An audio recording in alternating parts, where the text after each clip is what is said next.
Okay, so what am I trying to do here again? Things have not really worked out. You again? Sybil seems irritated, yet somewhat relieved to see you.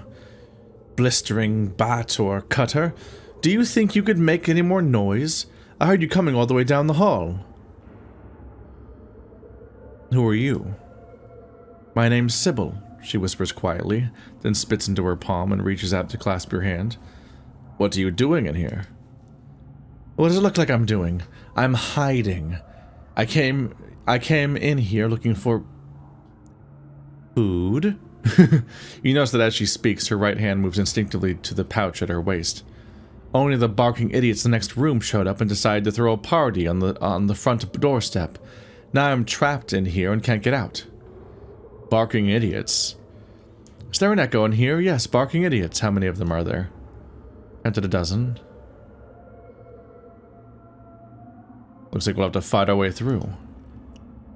There may be another way to get past those animals without a fight. There is another door that leads in there. From what I was able to see, there are stacks of wooden crates along the same wall as the other door. It may be possible to sneak from that door to the exit on the other side of the room. There's only one problem. What would that be? The door is locked. I tried it. My guess is that the key is on the other side, is on the thugs upstairs. I'm not addle-coved enough to go up there looking for it, though. She folds her arms across her chest and stares at you expectantly. If the key is up there, I'll find it. Farewell. Updated my journal. If you manage to live long enough to find the key, the door is in a room to the southeast. I'll be watching from the shadows. If you can unlock the door and make it out to the alley in one piece, I'll be right behind you. Done. Okay. Well, I already have that door, or that key. But I did not know that there was like a secret stealth path through here.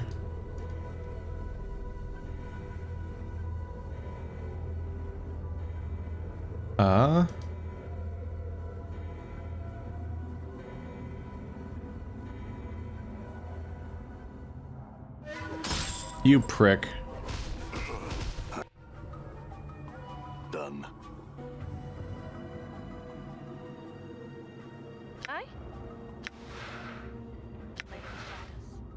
Hide failed. Might as well. Like a shadow I am.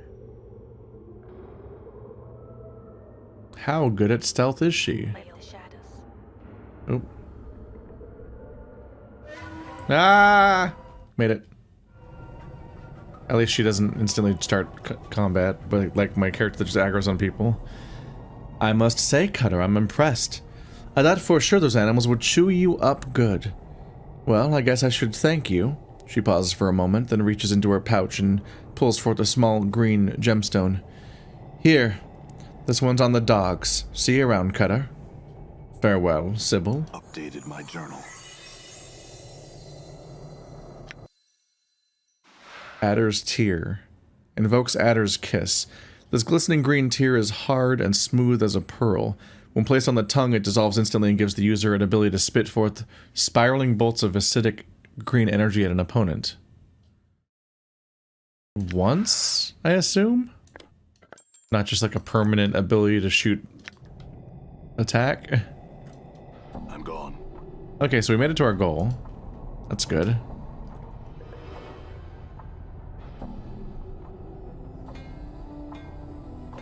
There's a Dabus. This rickety dwelling looks as though it has stood for centuries. Its wooden walls are weathered and worn with age. A number of planks on this side of the structure appear to have been recently pried loose.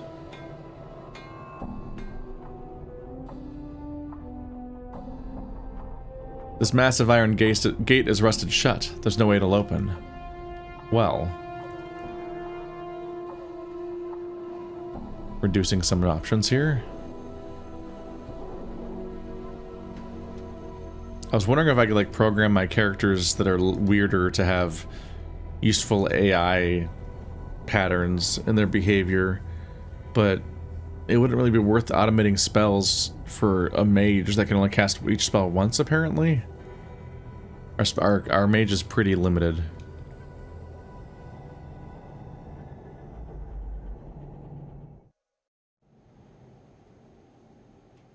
Oh, All he's right. dead, it looks like.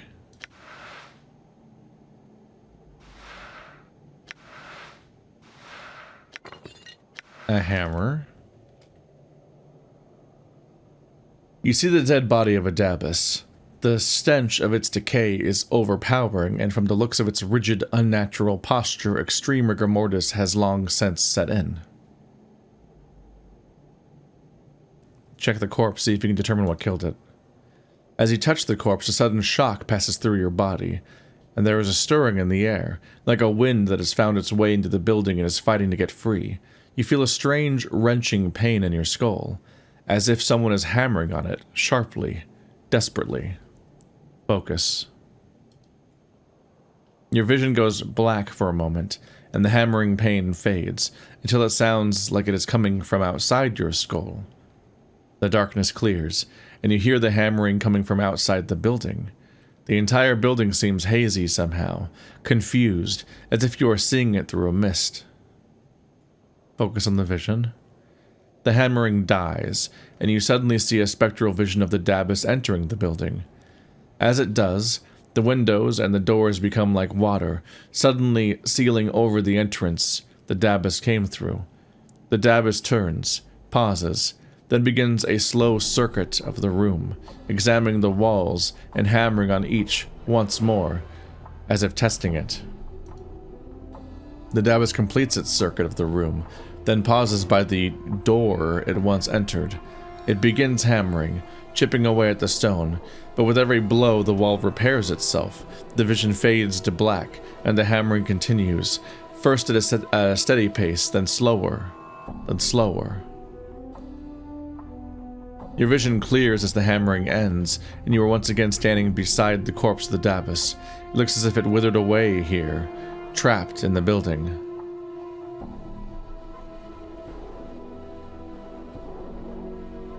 Like, did he seal himself inside the room by fixing it so much that the door was gone? Use bones, stories bones tell. As you reach out with your power, there's a faint stirring in the air, and the Dabus's body blurs for a moment. You feel a strange wrench. Oh.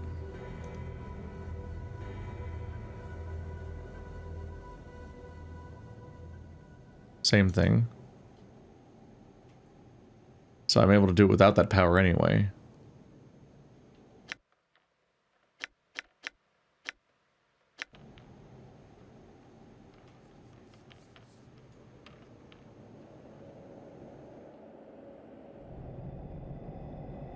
All right.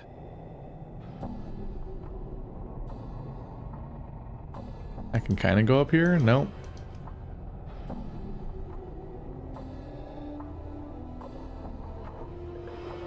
Oh wow, the skull went.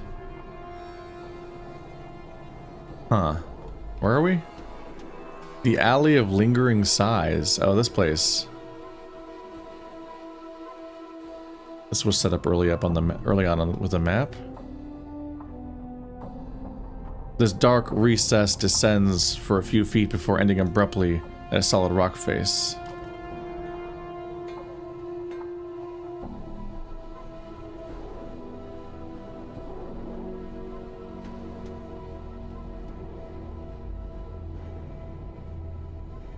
It's hard to find the interactive spot sometimes. This dilapidated structure seems to be on the verge of collapse. Several boards have recently been nailed into place to reinforce the sagging building. That's that spot?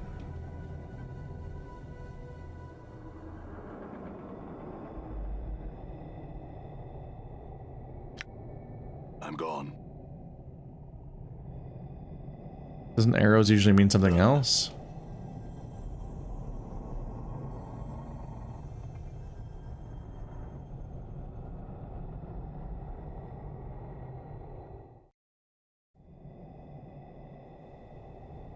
Oh.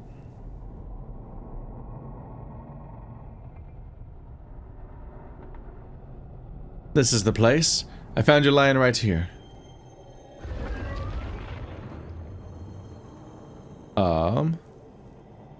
You stare in awe at the bizarre spectacle before you. What had appeared to be an ordinary, unremarkable bricked wall now throbs and pulsates with movement. The wall expands with curious elasticity, heaving outward as if some unseen force were trying to push its way through the barrier from the other side. Slowly, the undulating mass begins to settle, its curves becoming more and more pronounced, and you find yourself at eye level with the stony caricature of a human face. What is it? I do not know. I'm curiously confused by how to pronounce this stuff. It's like Irish, I think, or something? Is like that generally... That like... They got a really particular way of spelling these things that are referring to a really specific pronunciation that I'm just like, I'm not good at. Anna stares at the face in disbelief, her hands nervously fingering her daggers. But I'm for leaving before we find out, eh? Not just yet. There is something. Suddenly a strong breeze begins to blow around you, and the air is filled with an eerie sighing. The rushing wind grows stronger, and you can make out other sounds as well. The creaking of boards, the rustling of leaves, and the grinding of stone upon stone. After a few moments, the clamor ceases to be a cacophony of individual noises and begins to blend into one articulate sound. You can make out a voice that speaks softly. It seems to come from all around you at once. You? It cannot be you. Greetings. The wind around you has stopped, but the voice is still somehow present. You are restored again? I saw you destroyed. Destroyed? Where? I saw you destroyed here, in front of me. I see all within me. Do you know what happened to me? Things that cast no shadow were shadow. They rose around you, tore you down. Do you not remember? You concentrate on the strange voice composed of sounds around you. Somewhere, in the deepest recesses of your mind, there is a brief glimmer of recollection. You feel as though there is something vaguely familiar about the sounds.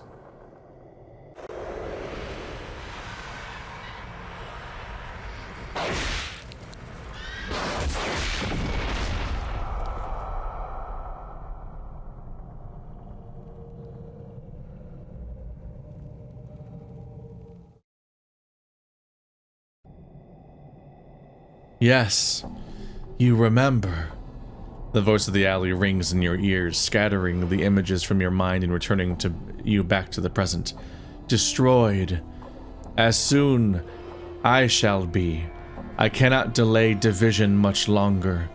Pressure builds. Soon stones will crumble and the floating ones will repair me to destruction. Repair me to destruction. Oh, because you'll be destroyed by the Dabases. Floating ones. I think it means the Dabas.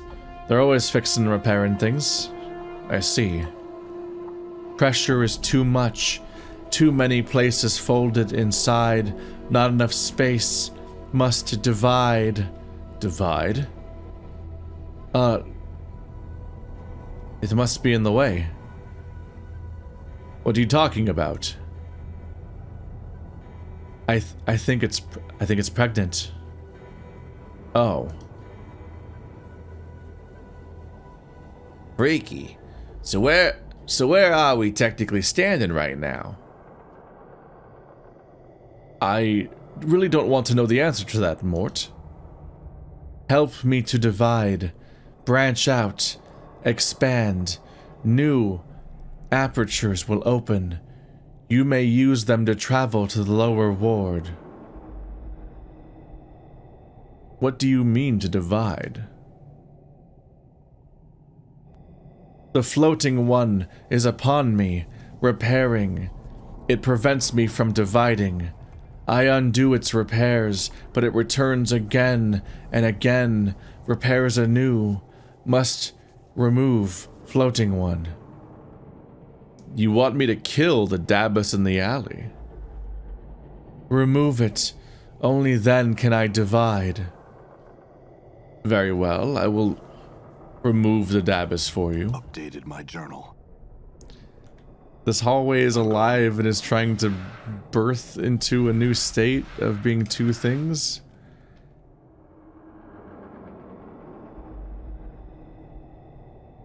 Didn't mean to return to you yet. The Alley of Lingering Sighs. I wonder if you do that in order to gain access to the rest of the map?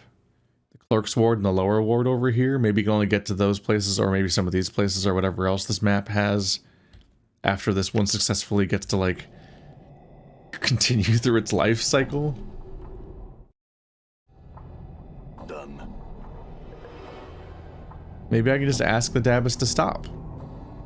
Or trick it. Killing the Dabbus seems like a bad idea, given story and the Lady of Pain. You see a Dabbus. It is dressed in long flowing robes and is floating slightly above the ground. Greetings! It turns to face you, and a series of symbols appear around its head. I must attend to my duties, no time to speak. I understand. I just thought you should know that I discovered the body of a Dabbus in this alley. The Dabbus cocks its head slightly to one side. A number of symbols stream above its head, most of which indicate surprise and distress rather than words. Dead? Where?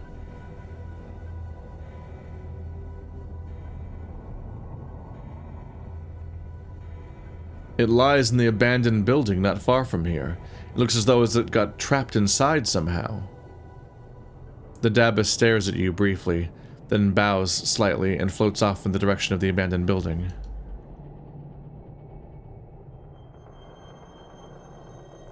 What's gonna happen here? Door's locked. Wait, did he just trap himself in the same room that trapped and killed the other Dabbus? Well, I did warn them.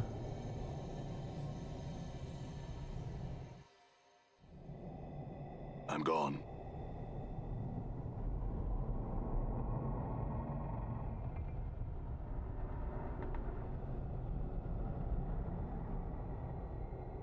I spoke with the Dabbus. I told him about his dead brethren and he left to investigate. Updated my journal. Yes. The floating one no longer repairs. It is now with the other. I have closed myself around it. It remains inside me forever. I see. Now that it is trapped, you can divide without interference, right? Still cannot divide. Too weak. Cannot undo floating one's repairs. Its changes must be reversed before I can divide. You must undo the floating one's repairs for me. You want me to undo the Dabbus's changes? How? Seek out the parts of me the floating one has changed. Reverse the changes. Undo the repairs. Must be exact. Precise. Only then can I divide. Very well. I'll find and reverse the repairs for you. I'll probably need some tools. A hammer and a pry bar should do the trick. Updated my journal. Well, some people do be leveling. Oop.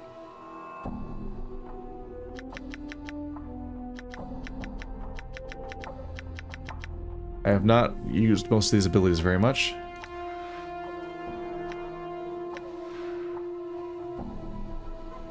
You've also gained thief skills.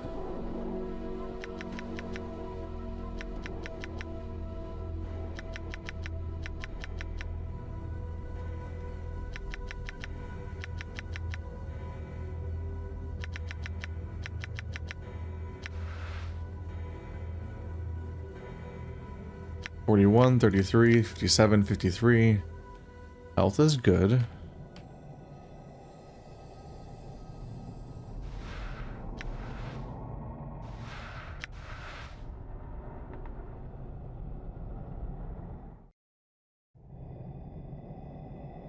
All right. Oh yeah, this was one of them. This dilapidated structure seems to be on the verge of collapse. Several boards have been recently nailed into place to reinforce the sagging building. Examine the structure more closely. It appears as if the Dabbus was in the process of repairing this building. Several newer and sturdier boards have been nailed into place over the old ones. With the right tool, it may be possible to reverse it. Pry bar. One by one, you pry loose the fresh boards from the face of the building. As the last board comes free, the building emits a loud groan as its weight shifts unsteadily upon its now unsupported frame.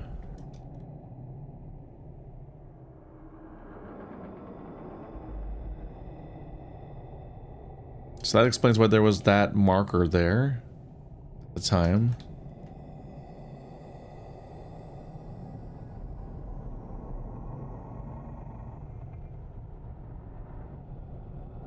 Feel a little bad that Dabus isn't there and gonna die or something, but I did warn them. I guess both options lead to the same outcome, it seems. This rickety dwelling looks as though it has stood for centuries. Its wooden walls are weathered and worn with age. A number of planks in the side of the structure appear to be recently pried loose. It appears as though the Dabus was attempting to tear down this ancient structure. Several boards are loose upon the building's frame, the nails newly pried all the way out. Use the hammer to nail the boards back into place. You hammer the boards neatly back into place, taking a step back to examine your handiwork.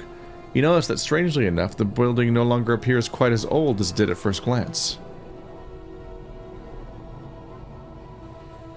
This whole thing is some kind of like living, like macroorganism nightmare.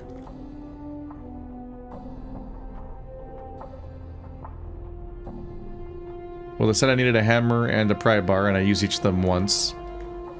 I don't see anything else out at first glance. That might just be it.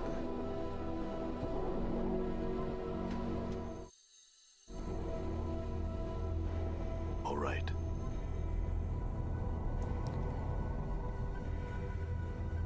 As you approach the stone face, the various ambient sounds of the alley once again assault your ears, and through them the voice speaks. You have returned. I have reversed the repairs, as you asked. Yes, all is in order. I am grateful. Again, the wind begins to blow around you, this time with fierce intensity. The omnipresent sounds of the alley begin to increase in volume until the soft murmur of the voice is nearly drowned out by the ensuing racket. Now you must go. Division begins. The way is now open to you. Farewell, then. Updated my journal. The stone face before you begins to transform once again, its mass shifting and roiling as you look on. The entire wall begins to melt before your eyes, and exposing a narrow passageway beyond. The ground underfoot suddenly begins to rock violently, and the soft sighing of the wind intensifies to a more urgent, almost human-like moaning. You can hear the sounds of crashing stones and snapping boards all around you as you dash into the passageway. Updated my journal.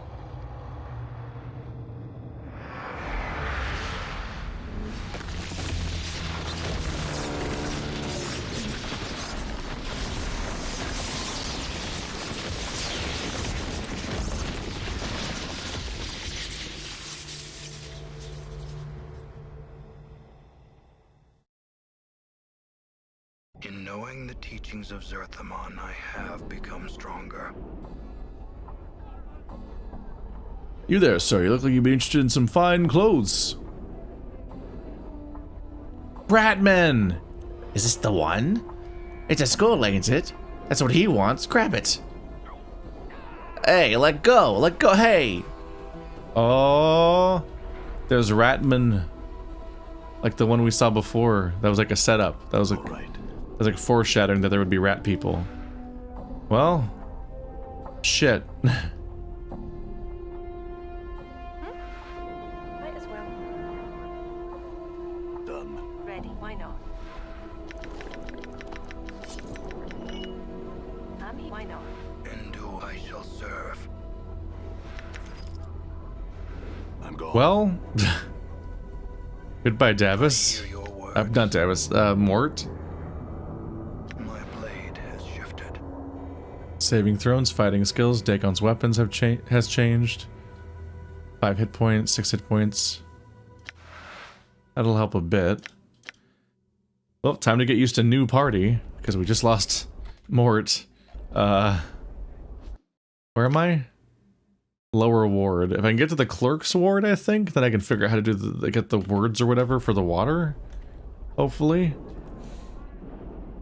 They just took my party member. Nobody even tried to stop them. They're just our rats walking around here, huh? Okay. Let's just take this stage by stage for now. You see a Harmonium officer. He gives you a bored look as you approach. Greetings. Greetings, citizen. Measure 3 Vorten at your service. I have some questions. He sighs. I don't mean to be rude, but I am on duty and have no time for questions. He pauses. If you would like information, go talk to Ebb Creeknees. Where can I find him? Last I heard, he pretty much set himself up at the Smoldering Corpse Bar. You can find him somewhere down the hive. This character just tells you to go talk to another character. Sebastian! Kina. Kororor. These areas are dense with named characters, but a lot of them kind of don't seem like they do or say anything. I'm not sure. They might be tied to a specific quest later. Because we've seen a lot of characters that are surprisingly there's not much to do with them, seemingly. You see a middle-aged man wearing dusty clothes. He does not appear to be in the best of health. His skin is pale yellow and you see an occasional pustule among his arms. Greetings! He turns and glances at you from below hollow eyes. His eyes narrow in suspicion as he continues to glance around. What do you want? His voice is raspy. I have some questions. He turns his attention to you. What are you bothering me for? I look like the part of a tout? You seem to be a knowledgeable individual that I can learn from. What you wanted to know? Who are you? He gives you a slight bow. Name's Koror. In my day I was a pretty good warrior. He pauses and sighs. Well, them days is over, but I still know a trick or two. This is where you can become a warrior again, I guess. That might be better than thief, honestly. Can you teach me the warrior's way? Well, why not? Sure you want to give up your current profession? Yes, I'm sure. Well, what exactly do you want me in training? Can you tell me if I am ready for instruction? I think I could teach you a bit more.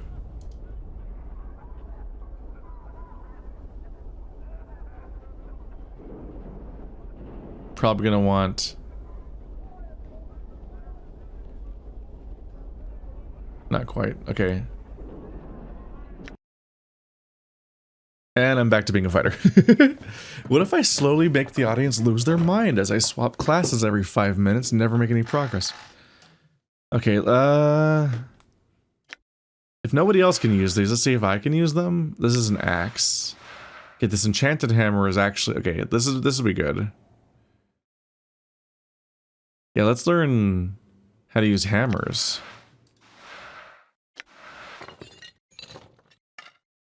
There's also the antler axe, but just doesn't seem that good. Okay, tattoo of greater action, dexterity.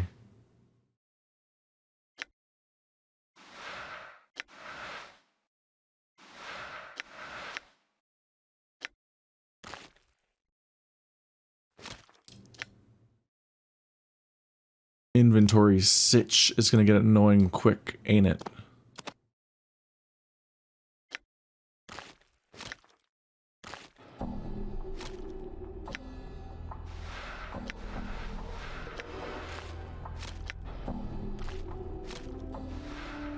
+1 damage, +2 AC, +2 wisdom.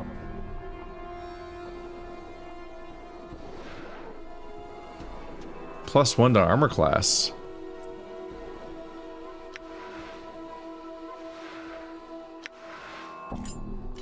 How long have I had a second Ring of the Traveler?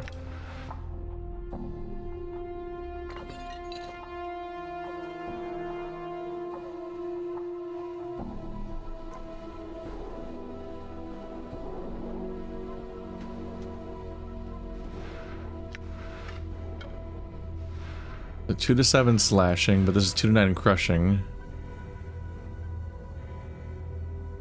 Slow but very strong. That seems worth getting rid of this dagger finally. I just need to go get it removed again. +1 to armor class.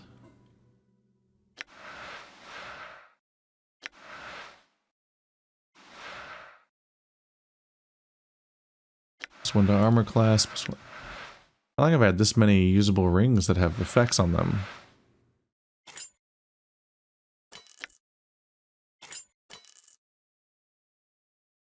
Were these in the other guy's inventory, but for some reason listed as unusable at some point? Enchanted battle axe.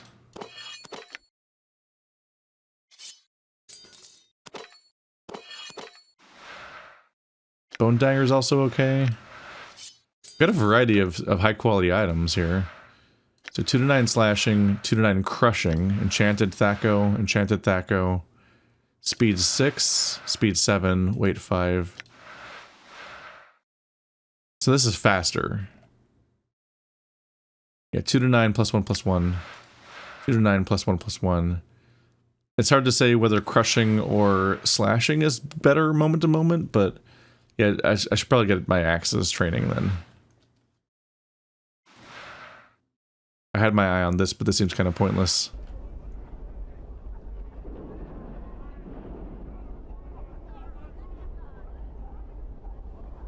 Axes. I like to, yeah. I'd like to learn how to use this weapon. Thank you. That's all I want to know today. Well, this person's been very handy. Thank you, thank you, thank you, thank you, thank you. Now I have fist, axe, and edged weapon.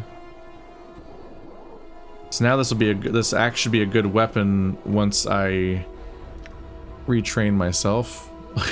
Feel like a chimney. Look at me de-leveling myself left and right. Okay, so I'm pretty strong with I have a pretty decent weapon and it's decently strong. I just need to get rid of my current level of enchant.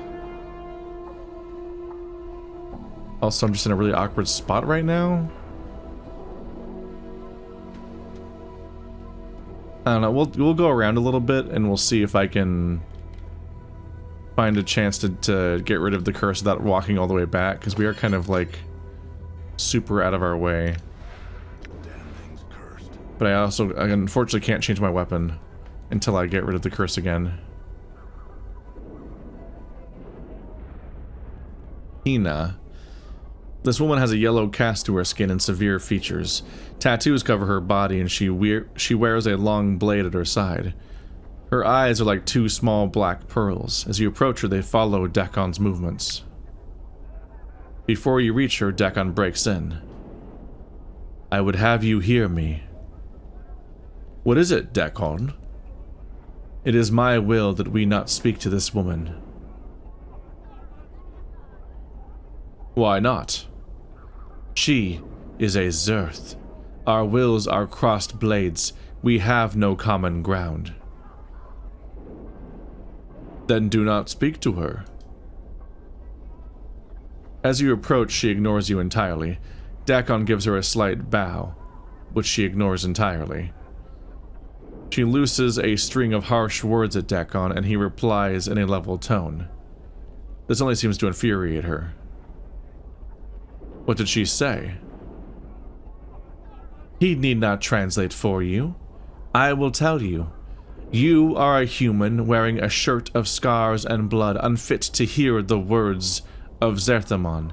You walk in the shadow of a pariah, yet he has persuaded me to allow you to hear me speak. I would know your will. Just had a few questions. A Charlie drowning, ask me and you shall be answered. What did you mean when you said I walk in the shadow of a pariah? You walk with a pariah and you know not his history? He is quick to speak other words, but of his history he has remained silent. Ask him of Shrak-Thlor, of the fall of a mighty fortress to the Githyanki, and see what his divided mind reveals to you. Ask him how he speaks with Zerthimon's words, but his karak is as mist. It is not Zerthimon's words that lack conviction. It is their echoes that have been distorted. There is no doubt in how Zerthimon's mind is spoken.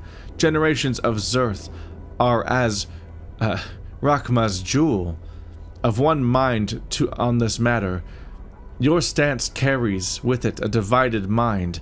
The doubt is yours, an echo cast from your own faithlessness. Your words speak not the mind of Zerthimon. They are shaped of angles and hate, as if molded from Gith's mind itself.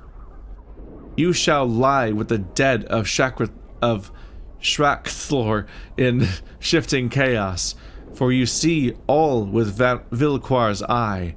Your mind is divided, your karak weak. Stand in the way of the blades. As if sensing your intent, Dakon speaks to you without breaking his gaze he holds with Kina. Hold fast, and do not stand in the way of our blades. Let it go, Dakon. Dakon reluctantly lowers his blade. Kina stares at him incredulously for a moment, and then a sharp grin splits her features. The truth at last. Your mind is not divided. You are a slave to this human. He speaks with an anarch's authority to you, and you listen. Ma'am, we met like 2 hours ago. Your mind is cast in Gith's mold, Kina. Let's go, Dakon. You have lost your way, Dakon. Know that I hope you find your path. I pity you. Farewell. Let's go, Dakon. I'm gone. The idea that he's my slave is just bizarre, because we just met like a moment ago. He does not have to listen to me. He just chooses to. Oh, these guys are weird. Oh, characters are getting stranger. Sebastian. You see an older man in elegant robes. He has bright eyes and a warm smile. He gives you a slight bow as you approach. Good day, Cutter. I am Sebastian. How may I serve you? Greetings. Greetings to you as well, Cutter. He stops in mid-sentence and he notices your scars. You see his eyes travel along them and his eyebrows arch in surprise. He returns his gaze to you. I was about to ask what I could do for you, but there is no need. I think I see why you came to me. What? Are you trying to say you can help me with these scars? He smiles at you and shrugs his shoulders. Perhaps, Cutter, perhaps. He leans forward and begins to examine your scars carefully. He runs a finger along several of them, mumbling to himself. Finally, he looks up at you. Yes, Cutter. I can help you. I cannot cure you, but I can alleviate the worst of your condition. And your price? Ah, yes, the price. He begins stroking his chin and stares at you. You get the impression you're being weighed somehow. He seems to come to some sort of decision. I have a job I think you could perform. Go on. I have signed a contract with a certain someone. I am no longer able to fulfill the contract. It is beyond my abilities. However, the creature will not release me from the contract. Instead, it has threatened me with death unless I fulfill the contract. Let me guess. You want me to solve this problem for you? He sighs. Yes, I cannot do it myself. My reputation demands that I fulfill the contract or face the consequences. I am at your mercy in this regard. Will you help me? What kind of creature are we talking about? An Abishai named Grosuk, Cutter. He pauses to gauge your reaction. I know this is a difficult task, but one I think you can handle. Also, the reward I offer you is great. He gestures at your scars. What were you contracted to do? The question is whether or not the thing he's contracted to do is just easier. He shakes his head. I cannot reveal that information, Cutter. I am magically bound not to. That is why people come to me. They know that if I accept a contract, it will be handled with discretion. What kind of creature are we talking about? Oops. Yep, we already did that. I see. An interesting proposal. He looks at you hopefully. Will you do it, Cutter? Yes, give me the details. Updated my journal. He smiles at you and gives a sigh of relief. Thank you, Cutter. The creature is an Abishai named Groshuk. You will need a magic weapon to cause it any harm, so check with some of the shops if you do not own one. A spellcaster can harm it as well. Groshuk can be found in the east, beyond the siege tower. Siege tower? Yes, over beyond the market. Damn thing just appeared one day several years back. No one knows why, and no one seems to be able to get inside to find out. I see. Who are you? I am Sebastian, a mage of sorts. I do contract work for those who can meet my price. You hesitate to use the word mage. Why? He nods his head. Yes, I am not a mage, Cutter, but I can perform the art in my own way. I have forsaken the normal studies of magic and followed my own path. He pauses and shrugs his shoulders. It is easier to call me a mage than to argue the point. What kind of work do you do? He gives you a slight smile, then shrugs his shoulders. Confidential work, Cutter. I am known for my discretion and getting deeds done. People come to me with quests. If I can perform them, I do so. If I cannot, I don't. In either case, I keep silent. Interesting.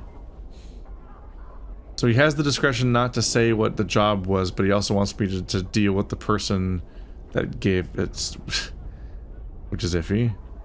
What is this place? He gives you a quizzical look. Do you mean this market or this ward of Sigil? The market. This is a common market, Cutter. There are many things for sale here. Spells, potions, information, women, men. Just about anything if you can afford the price. Tell me about this ward. This is the lower ward, Cutter. Home of the common people and the industrial side of Sigil. It's not the slums of the hive, yet it holds no splendor, such as the ladies' ward. Why is it called the lower ward? He lets out a short laugh and shrugs his shoulders. That depends on your point of view, Cutter. The rich say it's because this is the home of the common or lower classes. If you ask those who live there, it's because of the portals and the incident. The incident? Yes. He frowns as he pauses to think. A long time ago, this was known as the Prime Ward. People new to the city people new to the city were placed here and not allowed access to all of Sigil. There were many other restrictions placed upon them as well. Some Burke took offense to that and decided to form a rebellion. It went nowhere, of course, until he made a fascinating discovery. Go on. You see, there are a lot of portals in this area of the city, and most of them open into the lower planes. Well, that barmy Burke found a way to open them all at once. He allowed anything that wanted to come through the portals into the city. It became quite bloody. A terrible war ensued. Anyway, that's why this is known as the lower ward, because of the portals. How are portals lower? Sebastian, how did this person open all the gates? He used an item that he either had commissioned or made himself. What was it called? He pauses to think for a moment. Ah, I remember. The shadow-sorcelled key. At the mention of the key, you begin to feel dizzy. The world around you freezes and everything turns gray. You sense a past memory trying to force its way into your consciousness. Oh, did we do that? Let it come. Updated my journal.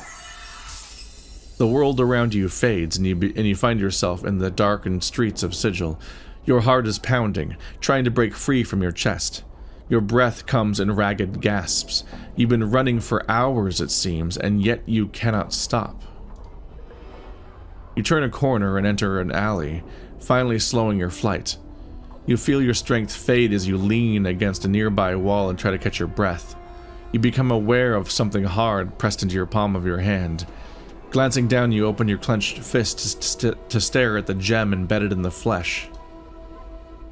Your body sags towards the wall until your forehead touches its cold, damp surface. Your eyes close and you force yourself to take slow, deep breaths. Just as you feel your strength returning, you hear a faint noise and instantly snap to full awareness. You turn to look toward the alley mouth. At first you see nothing, just ghost visions caused by the shadows of the night. You're about to turn away when a slight movement catches your eye. Slowly, a female form glides around the corner, pauses, and then turns to face you. Your eyes travel from her slender waist towards her full bosom, and then her blade enshrouded face. Even in darkness, you can see her cold, emotionless eyes. The memory fades, and your normal vision returns. You are standing before Sebastian in the market. He is looking at you with some concern, but this passes when he sees that you are all right.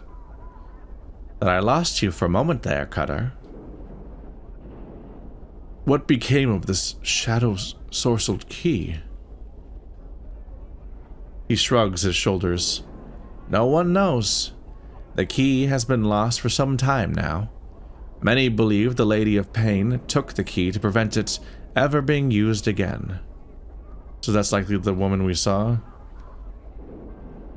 "So what was the outcome of the rebellion?" He thinks for a moment. "Well, everyone except the leader was given pages in the dead book. The leader and the creatures just up and vanished one day. Surely the lady's work. The survivors fled the ward. The fumes of the lower planes had polluted the air, you see. Anyway, the ward remained deserted until the foundry was eventually built." "The foundry?" He frowns. "It is the home of the Godsmen, Cutter. If you have any questions regarding them, I suggest you go to the foundry and ask them." "I see. What's going on around here?" He looks at you suspiciously. "What do you mean, Cutter?" He looks around and spreads his arms as if to encompass the whole ward. "Life, Cutter. Life as usual, nothing more. I had a talking skull and he was kidnapped. Can you help me?" He stares at you for some time before answering. "A skull, well, if I were to hazard a guess, I would say that your skull is now in the possession of the Master of the Bones, which means you should get yourself another skull, Cutter." "What can you tell me about the Master of the Bones?" He frowns and glances about for a moment. "His name is Lothar. He does not appreciate the attention of others. I know nothing of him and can answer no questions about him." You can actually see a hint of fear in his eyes. "Let us speak of another subject, Cutter. Where can I find him?" He glances about nervously. Oh, he will give me answers. "A ruined house, somewhere in the ward, leads to his demesnes. I know nothing more." You can actually see a hint of... Yep, okay. He said... So he's like, "I will not talk of this," but then, surprisingly, then chose to talk about it more when I asked. I didn't think that I'd get more answer. Alright. He wants me to kill one of those things that I can't even fight normally, but I do have the ability to fight him with a magic weapon, which I do have a few now via those enchanted weapons. Zerb Gortonthorpe. I primarily need to find a merchant that sells spells so I can deal with my curse. Xanthia. You see a pretty woman in fine clothes. Her skin lacks the usual yellow tint of the inhabitants of this ward. She appears to be watching 3 nearby creatures with interest. "Greetings." She turns to face you with an annoyed look crosses her face. Yes? What do you want? I have some questions. Fine. She looks irritated. Who are you? Name's Xanthia. She looks you up and down, then frowns. Is there something else you want? What are you doing here? There's going to be a fight and I want to see it. She smiles wickedly. It should be interesting. A fight? Yes. See the 3 Thoquila over there? She points to the 3 hulking creatures with rippling muscles. They're going to try to kill an Abishai. She snorts. The stupid oafs. The Thoquila look like they can take care of themselves. Normally I'd say yes. Thoquila are very powerful warriors. She smiles slyly and leans in to whisper you.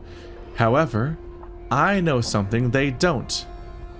What might that be? Abishai can only be hurt by magic. She snickers. The Thoquila will be slaughtered, I have no doubt of it. She straightens up and watches the Thoquila eagerly. How do you know they can only be hurt by magic? She gives you an annoyed look. My husband is very high up in the Harmonium. The Harmonium guards are trained to deal with creatures such as Abishai. She looks away. That's how I know.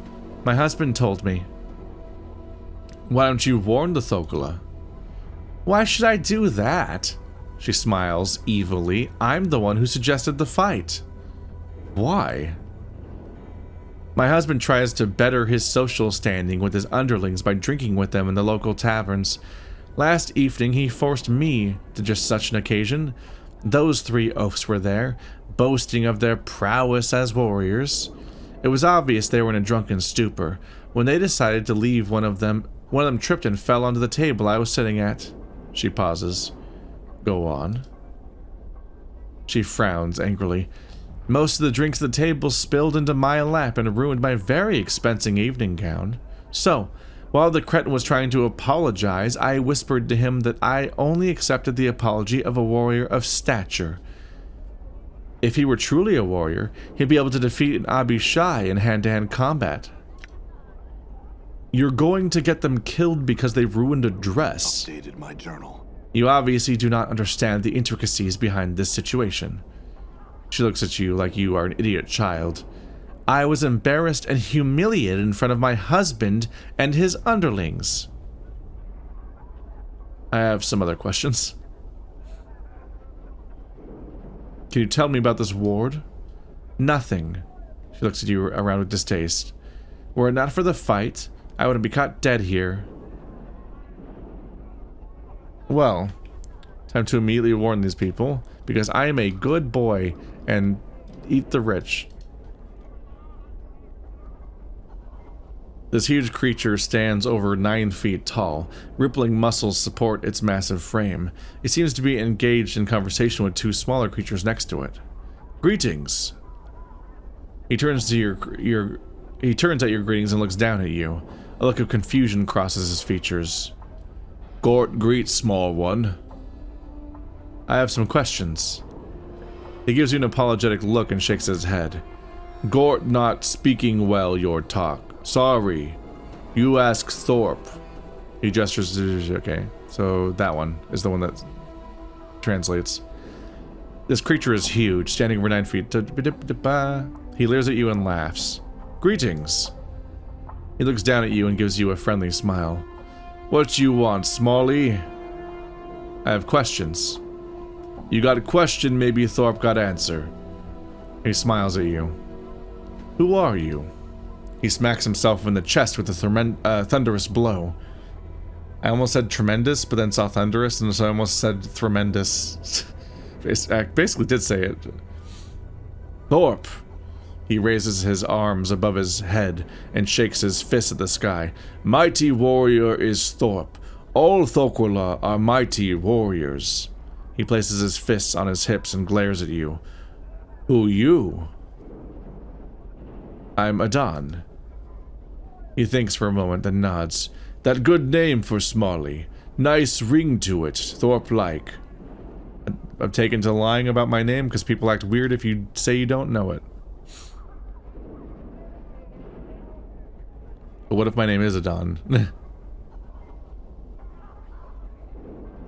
What are you doing here? He barks out a laugh and smiles at you. Thorpe here with friends, he gesticulates at nearby Thokola. We're gonna barsh a flying lizard. He lets out a roar and begins to pound his chest with fists the size of hams. A flying lizard. He nods his head, then begins to make crawling motions. Lizards, you know. But it fly. He begins to flap his arms like huge misshapen bird. Eventually he settles down and looks at you expectantly. You mean a dragon? He snorts and raises to his full height. Thorpe good, but he not that good. Someday Thorpe want to barsh a dragon. He stares off into the distance with longing expression, then sighs. But this not that day. Aw. Well, if it's not a dragon you're talking about, then what is it? Thorpe not remember what Xanthia call it? He pauses to think. It lizard. Tall as Thorpe, walk on back legs, got wings, got claws. Red in color. Think she say they called Abishai? He pauses, then shrugs. I've heard of something called an Abishai. Is that what you mean? Updated my journal. His eyes light up, and he gives you a joyful smile as he nods his head. Yes! Abishai! Flying lizard. Thorpe and friends barsh real good. Thorpe be warrior of stature then. Xanthia accept apology. What's this about Xanthia and an apology? Thorpe take friends to tavern last night. Thorpe get stinking drunk. Fall on Xanthia's table, spill drinks all over her. He looks embarrassed. Xanthia say she not accept apology unless Thorpe be warrior of stature. So killing an Abishai is supposed to give you stature. Updated my journal. He shrugs. Xanthia say so. Thorpe not know.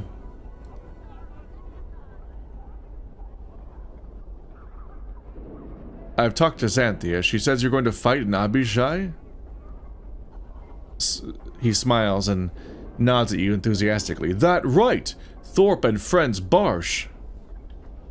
I've learned that Abishai can only be hurt by magic weapons. Updated my journal. He gives you a worried look. Need magic? How you know? I've asked around, Thorpe. It's what people tell me. Thorpe not have magic. Friends not have magic. We die if we barsh Abishai. He sighs. Thorpe not be warrior of stature. Xanthia not accept apology. You were willing to risk your life for the honor of a lady, Thorpe. Only a warrior of stature would do that. He stares at you blankly for a moment, then a huge smile appears on his face. Really? Thorpe and friends now have stature? Yes. Consider Xanthia's honor to be satisfied and the apology accepted. Thorpe, thank you. You save life. You save life of friends. He turns to the other Thokola and speaks to them hurriedly. After a moment, all three bow to you and each hands you a pouch of coins. What? How did I get paid? Thank you. Oh, it's like 600. Oh yeah, that's exactly what it is. You good friend. You deserve. I feel stronger. What the fuck? Okay. Level up. Saving throw, fighting skill, 0 points, 1 hit point. I'm never gonna have another point again at this rate because of all the re-leveling I keep doing.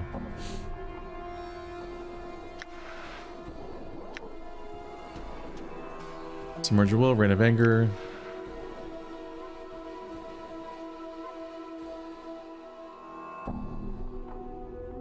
That should be a good AoE to have.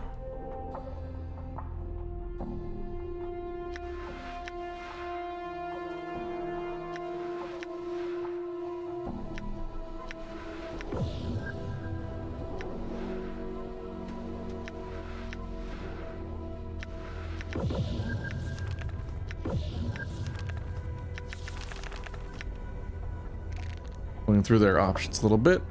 I saved their lives, yay! You see Thorpe, the Thokola. He gives you a friendly laugh as you approach. Thorpe, good friend with Smalley is... Thorpe, good friend, the Smalley is back. What you want of Thorpe? He smiles warmly. Thorpe not forget you saved life. Nothing. Farewell. You actually can't go back and check their dialogue again for any loose ends, because it's like, nope, this one's done. Alright, well, I'm happy that the friendly giant men are not gonna get murdered because someone was insulted that they fell over at a bar. Fuck her. Let's gloat. You see that Xanthia. She gives you a look filled with hatred. You warned the brute, didn't you? Yes, I did what I felt was right. Hey, more experience. She nods her head slowly. I will not forget this insult. Good day to you. Yeah, 2,000 more is also good news. I need experience to make up for all of the poor choices I've made where I've leveled up 3 different classes. I'm very good at this.